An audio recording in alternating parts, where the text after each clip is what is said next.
Cold open, spotlight on filaments, ABS versus PLA. In the world of 3D printing, these two are giants, each with their unique strengths. ABS, short for acrylonitrile butadiene styrene, is a durable warrior, resisting heat and impact. It's the go-to for parts that need to withstand tough conditions. However, it can be a bit of a challenge to print with, requiring a heated bed and good ventilation.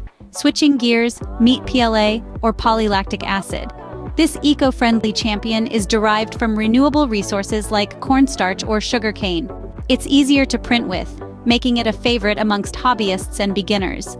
But remember, it's not as heat-resistant as ABS. In the end, your choice between ABS and PLA depends on your project's needs. Whether you're crafting a high-performance gear or a decorative piece, choose wisely. Tune in for more filament spotlights.